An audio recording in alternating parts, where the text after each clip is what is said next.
What's up, y'all, and welcome back to Trinity Upgrade. I'm back here with another video. Okay, so y'all, today we are asking ourselves the right questions, okay? Because I feel like sometimes we are not asking ourselves the right questions. We're not asking God the right questions, and we're just like going through the motions, okay? So I want to help somebody break free today. Now, question: where in your life, like, okay, backtrack. Before finances became an issue, where in your life were you bearing no fruit at all? When it comes to your gifts, when it comes to your purpose, when it comes to what it is that God needs from you, did you even know that God was requiring something from you besides you being nice to people at work, or you being nice to somebody in a store, or you letting somebody merge over in front of you when it's during traffic hours? Like, let's start to think about the areas in which we were not fruitful.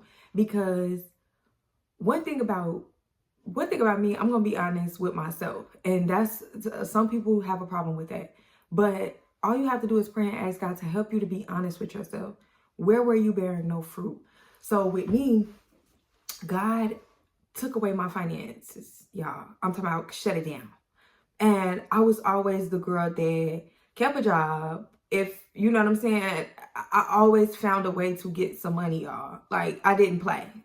Okay, didn't play. I was her, baby. Listen, I would apply and apply and apply and apply, and I won't stop until I get it. So it had came a season, or came a time, where everything dried up. I was getting so many no's. I'm like, hold on, because I've always been fruitful in this area. Like, I have not, well, not always, because there was times like, or whatever, but for a very long time, I was very fruitful in that area when it came to finances. So much so that I was neglecting my mission, what it was that God was asking me to do. And when you don't make time for what it is that God is asking you to do, whatever is distracting you at that time, God will snatch it away from you. God will take it away, because he needs you to pay attention. So because I wasn't paying attention to my purpose, I wasn't even trying to, trying to be in purpose, y'all. I'm not even gonna lie. The only thing I was focused on is my day-to-day life. That was it. I wasn't really focused on being in my purpose and doing what it is that God needed from me. I will give somebody a word, or tell somebody something that God was instructing me to tell that person, but I wasn't really in my purpose the way that I should be. Okay, I wasn't going hard in my purpose. I was going hard at work. I was going hard submitting them applications. I was going hard in the interviews, making sure I said the right thing and did the right thing and dressed correctly. Like, that's what I was really putting all my attention and everything into. So when God took that away from me, naturally you're going to look at the problem. The problem is I don't have an income. The problem is I have bills. The problem is I need to put food on the table. The problem is I can't put gas in my car. The problem is I can't pay my car note. You're going to look at the problem originally in the beginning. And then when God started ministering to you about having faith, when people start telling you that your gifts will make room for you and things like that, you start to have hope, okay? And with that hope, God uses that hope that you have to get you to move into purpose. So now you're like, okay, God, I'm not 100% sure what I'm supposed to be doing right now, but all I know is I trust you, okay? Your gift, whatever that thing is, will make room for you.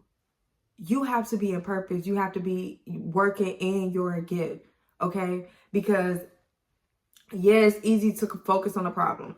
Yes, it's easy to get mad at God because he took something away from you that you feel like you needed. You know what I'm saying? It's easy to get upset, but start looking at it from a different lens, okay? When you look at it from a different lens, you start to feel different. And when you feel different, you move different, okay?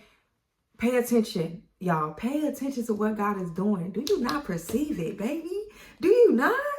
Ask God to open your eyes. God, show me what you're doing behind closed doors. Show me what I need to be doing right now to get where I know I'm destined to be, because I know this is not it for me. I know for a fact this is not the end for me. This is not all that you have for me, God. This is the tip of the iceberg. God, it's finna be something big moving. It's finna be big, baby.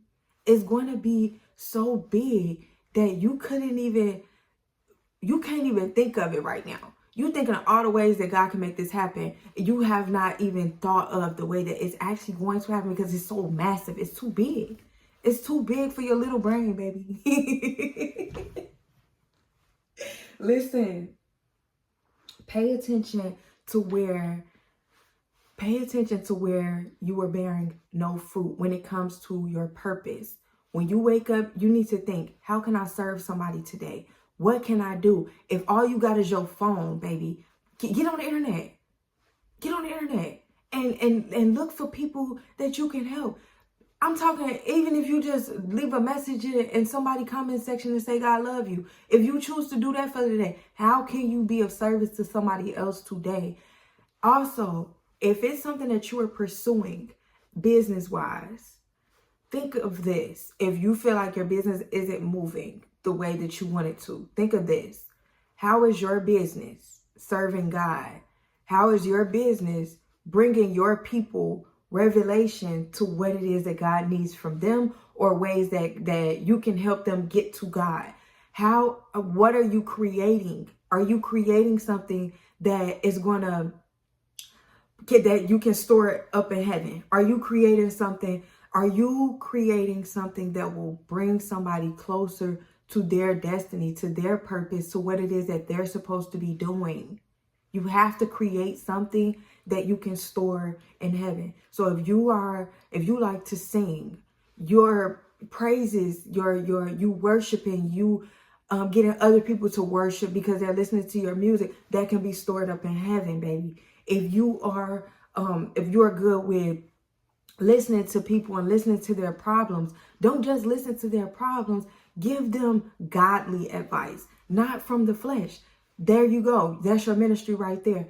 And that could be stored up in heaven, baby. Make sure that it's something that you are doing that can be used by God to get somebody somewhere, to break chains off of people. That's what your mission is. That's what your goal is. So make sure you surround whatever business idea you have, surround that business idea around that, and it's going to flourish. Now, I'm not saying, oh, you're just going to wake up tomorrow and you're going to be a millionaire. God could do it like that. But the reality of it is, you have to trust the process. You have to submit to the process. Sometimes that process is long. Sometimes you get tired along the way. But God said, where you are weak, baby, I will renew your strength, baby. I will renew your strength. So use what you got to get what you need to do done, okay? That was all I had to say for y'all today. I really love y'all really bad. I will be back to check on y'all soon. Bye.